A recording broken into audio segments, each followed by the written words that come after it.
Good morning, students. Again I am back to continue the chapter number 19 in D.K. Goyal's book Rectification of Errors. Students, इसमें we were continuing the topic two-sided errors. Two-sided errors once more we revise. वो errors हैं जो trial balance को affect नहीं करते, यानी कि debit और क्रेडिट साइड ट्रायल बैलेंस की इक्वल आ जाती है और ऐसे एरर्स को हम पता नहीं लगा पाते ट्रायल बैलेंस के बनने से। तो इसमें हमने कुछ हमने लिए थे पहले कि शॉर्ट डेबिट हो गया, शॉर्ट क्रेडिट हो गया, या रॉन्ग अकाउंट डेबिट और क्रेडिट हो गया। आज हम और ले रहे हैं इसमें टू साइडेड एरर्स में कुछ और टाइप ऑफ ट्रांजैक्शंस हो सकते हैं, जैसे एक्सेस एक अकाउंट एक्सेस डेबिट हो गया, दूसरा अकाउंट एक्सेस क्रेडिट हो गया। फॉर एग्जांपल एक्सेस मतलब फालतू, एक अकाउंट फालतू डेबिट हो रहा है और दूसरा अकाउंट फालतू क्रेडिट हो रहा है। For example goods sold to Mohan for rupees 380 on credit was recorded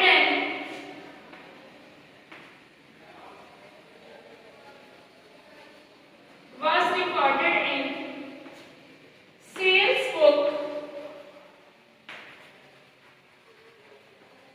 as rupees 830। अब बच्चों यहाँ पर 380 की गुड्स की सेल हुई थी, गुड्स सोल्ड टू मोहन। अगर इसकी राइट एंट्री बनेगी तो राइट एंट्री बनेगी मोहन डेबिट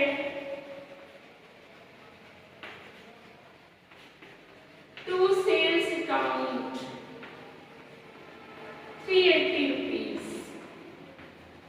आपने एरर क्या किया, रॉन्ग एंट्री क्या बना दी, रॉन्ग एंट्री बनाई आपने। एंट्री तो ठीक था, यहाँ एरर था अमाउंट में, टू सेल्स 830 रुपीज। अब यहाँ मोहन को डेबिट करना था 380 रुपए से, मोहन डेबिट हुए 830 रुपए से, एक्सेस डेबिट हो गया। फालतू डेबिट हुआ कितने रुपए से एक्स्ट्रा है ये, 450 रुपीज से मोहन एक्सेस डेबिट हो रखा है, तो मोहन को 450 रुपए फालतू डेबिट हुए, यानी कि आगे चला गया। फालतू डेबिट मतलब हमें यहाँ रुकना है तो हम और आगे चले गए, तो हमें क्या करना पड़ेगा, वापस आना पड़ेगा, बैक आना पड़ेगा। तो मोहन को क्रेडिट करना पड़ेगा हमें रेक्टिफाइड एंट्री में, टू मोहन 450 रुपीज। सिमिलरली बच्चों सेल्स अकाउंट 380 रुपीज से क्रेडिट होना था और कर दिया आपने 830 रुपीज से, तो सेल्स अकाउंट भी ओवरकास्ट हो रहा है, तो सेल्स अकाउंट को भी डेबिट कर देंगे 450 से। मतलब अगर कोई क्रेडिट ओवरकास्ट हो रहा है तो उसको डेबिट कर देंगे, डेबिट आइटम अगर ओवरकास्ट हो रहा है तो उसको क्रेडिट कर देंगे। इस तरह से बच्चों ये रेक्टिफाइड एंट्री बन गई, sales account debit to Mohan 450 rupees. ठीक है, तो और इसकी narration sales to Mohan for rupees 380 wrongly entered as 830 but now rectified। अब बच्चों ये समझ आया होगा आपको, और अब आप कुछ और wrong subsidiary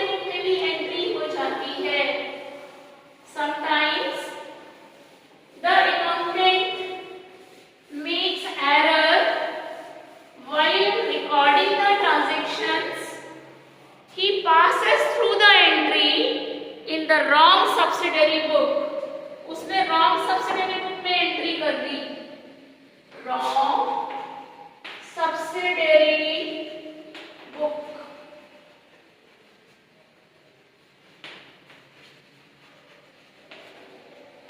For example, goods purchased from Ram rupees 5,000 were recorded in the sales book। बच्चों, गुड्स की परचेज की है हमने राम से, तो इसकी राइट एंट्री क्या बनेगी? परचेजेस बुक में एंट्री होनी चाहिए थी, तो एंट्री बनेगी purchases account debit to Ram. Wrong क्या किया, गलती क्या की आपने? आपने इसको सेल्स बुक में एंटर किया, यानी कि आपने एंट्री की राम डेबिट टू सेल्स 5,000। अब क्या करेंगे हम? रॉन्ग को कैंसिल करना है, राइट के साथ अटैच करेंगे। परचेजेस अकाउंट डेबिट होना था इसलिए करेंगे, सेल्स अकाउंट क्रेडिट हो रखा है, इसको कैंसिल करने के लिए सेल्स अकाउंट को डेबिट करना पड़ेगा। तो एंट्री ऐसे बन जाएगी, purchases account debit, sales account debit. Sales को कैंसिल करने के लिए हमने डेबिट कर दिया, राइट एंट्री के साथ राम को कैंसिल कर रहे हैं। टू राम ये वाला 5,000, और फिर ये जो राम हमने गलती से डेबिट किया फिर टू राम, तो इसलिए हम सीधा 10,000 से राम को क्रेडिट कर देते हैं। टू राम दो बार थोड़ी लिखेंगे, to Ram 10,000। Narration being sales book, the entry was recorded in the sales book instead of purchase book but now rectified। तो बच्चों, ये रॉन्ग सब्सिडरी बुक का ट्रांजैक्शन आ सकता है या ऐसा हो सकता है। देखो दूसरा एग्जांपल ले लेते हैं।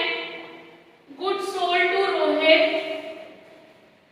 Goods sold to Rohit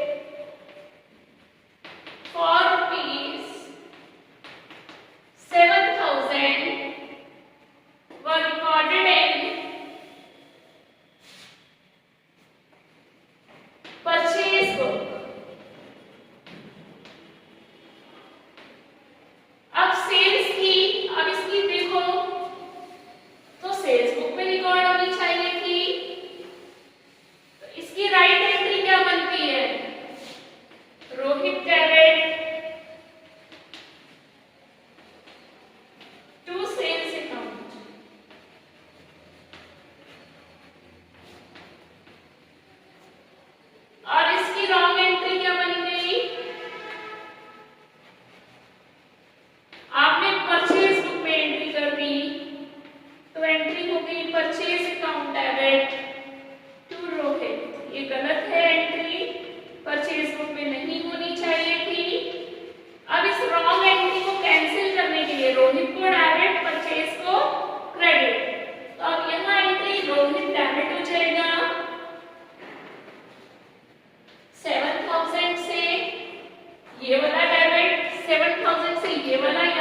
Rohit debit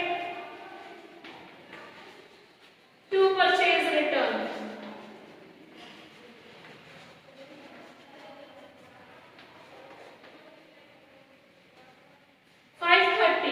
अब यहाँ अमाउंट भी अलग है, तो परचेजेस अब है रॉन्ग और राइट अमाउंट डबल होकर के तब कैंसिल करेंगे, रॉन्ग एंट्री है ये।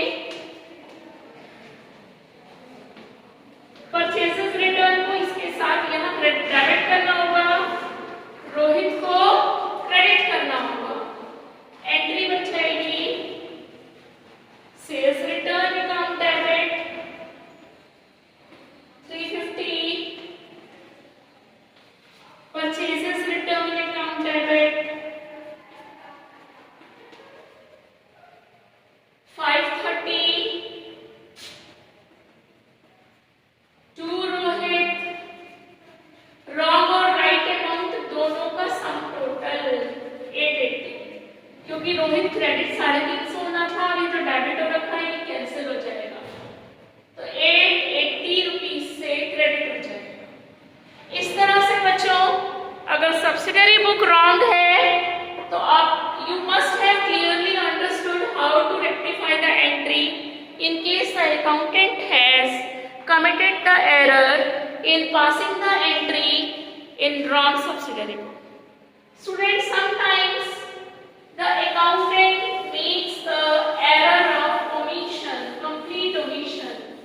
पूरा ट्रांजैक्शन रिकॉर्ड करना भूल गया, एरर ऑफ ओमिशन, भूल जाना, ना डेबिट साइड उसका रिकॉर्ड हुआ ना क्रेडिट साइड, उसे कहते हैं एरर ऑफ ओमिशन। ठीक है, for example goods purchased for rupees 6000 from Ram अवतार were taken into stock, were taken into stock, but omitted to be recorded.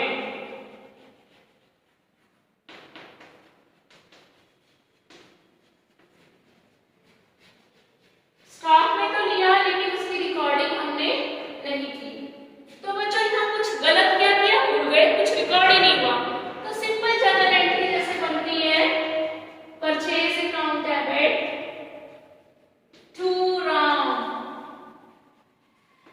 6000। तो बच्चों यहाँ एरर ऑफ ओमिशन में कंप्लीट ओमिशन मतलब ना डेबिट साइड रिकॉर्ड हुआ ना क्रेडिट साइड, तो उसमें हम पूरी जर्नल एंट्री जैसे जर्नल बनाते हैं ऐसे पास करते हैं हम। ठीक है, और आज के लिए हम इतना ही ले रहे हैं, और thank you students, thank you very much. इसी पर बेस्ड कुछ एक्सरसाइजेस आपको मिलेंगी, do those exercises and relax.